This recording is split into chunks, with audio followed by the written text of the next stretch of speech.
Hello friends, आज हम लोग जेएसएससी को ध्यान में रखते हुए साइंस के कुछ एमसीक्यू करते हैं। पहला क्वेश्चन, दूध का दही में परिवर्तन निम्नलिखित में से किसके द्वारा होता है? तो जैसा आपको पता है, दूध का दही में परिवर्तन होने के लिए जीवाणु रिस्पॉन्सिबल होते हैं।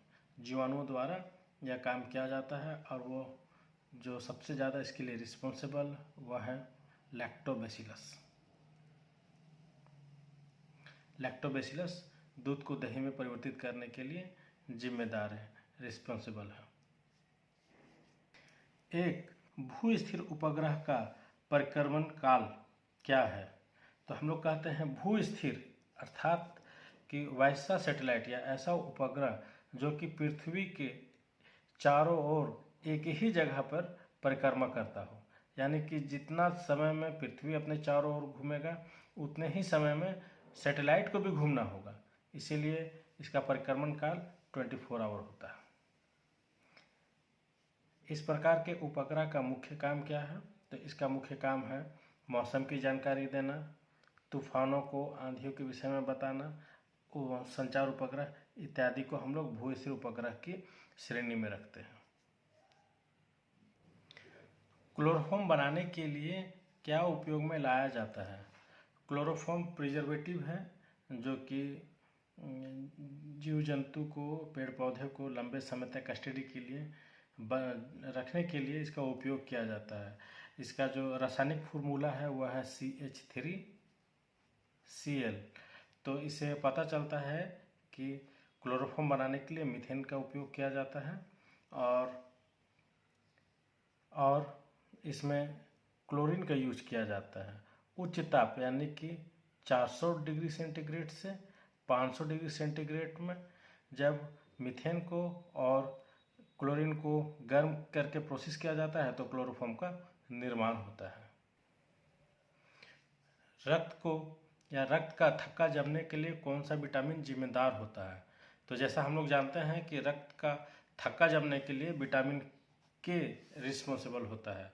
विटामिन के जो है सो प्रोथ्रोम्बिन को थ्रोम्बिन में कन्वर्ट करता है और रक्त जो है वो जमना शुरू कर देता है।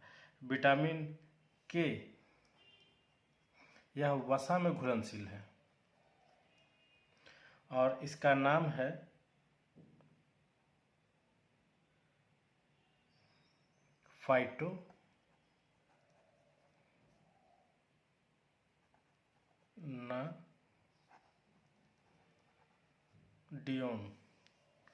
फाइटोनाडियोन।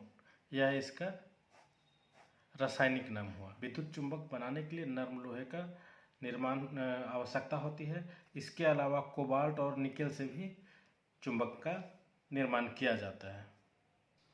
सौर ऊर्जा का स्रोत क्या है? यानी कि सूर्य से जो रोशनी निकलती है, सन से जो रोशनी निकलती है, इसका स्रोत क्या है? तो इसका स्रोत है नाभिकीय संलयन प्रक्रिया, जिसमें दो छोटे हाइड्रोजन के परमाणु आपस में जुड़ते हैं और एक हीलियम का निर्माण करते हैं, प्लस ऊर्जा का निर्माण होता है और यहाँ पे अत्यधिक मात्रा में ऊर्जा का निर्माण होता है।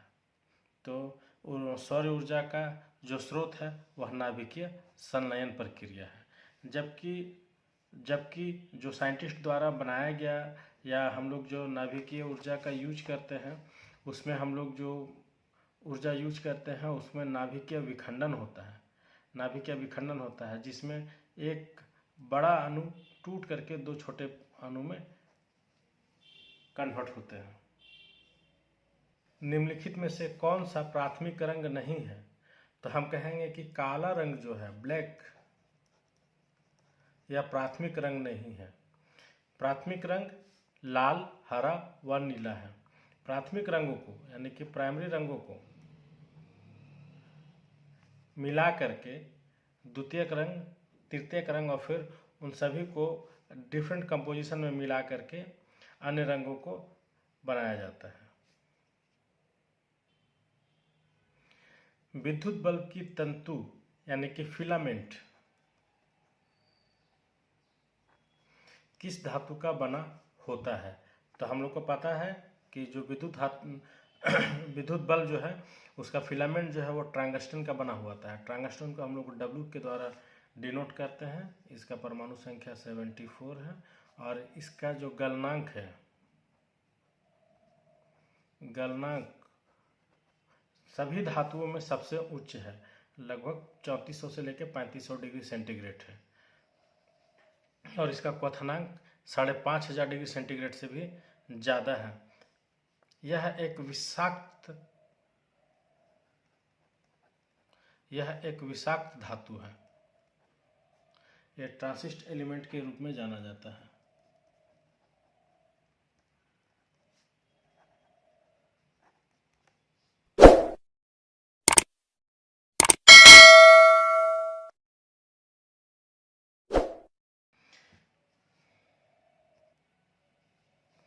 विद्युत मोटर में विद्युत ऊर्जा किस ऊर्जा में रूपांतरित होती है? तो हम लोग देखिए, कहते हैं कि मोटर बनाएं।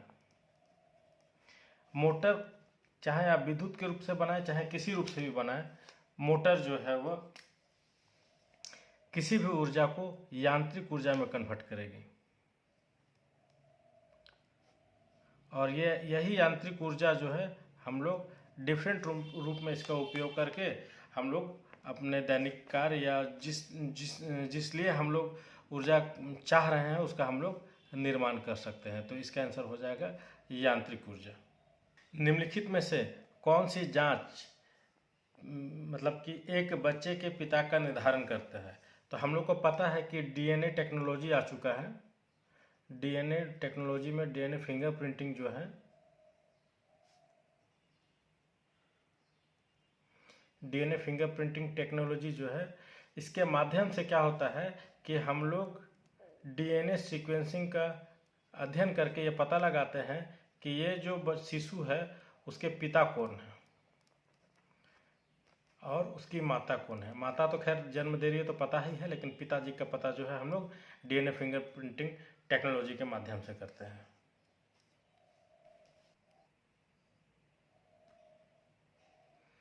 ध्वनि का संचरण नहीं हो सकता है। तो हम लोग जानते हैं ध्वनि जो है कि ठोस में बहुत तेजी से जाता है, गैसेस में बहुत स्लो नहीं लेकिन स्लो जाता है। तो यह इस्पात में संचरित होता है, वायु में संचरित होता है, जल में संचरित होता है, परंतु यह तेल में संचरित नहीं होता। तो इसका आंसर हो जाएगा तेल। सामान्य व्यक्ति के रक्त का पीएच स्तर क्या होता है? पीएच जो होता है पीएच का जो फुल फॉर्म होता है पोटेंशियल ऑफ हाइड्रोजन होता है, जो 0 से लेके 14 तक होता है। 7 इसका न्यूट्रल होता है। 0 जो होता है सो बैटरी का पानी है जो काफ़ी अत्यधिक एसिडिक होता है। 1 to 7 जो है ये एसिड होगा और 7 to 14 जो है ये बेस होगा, अल्कली बेस होगा।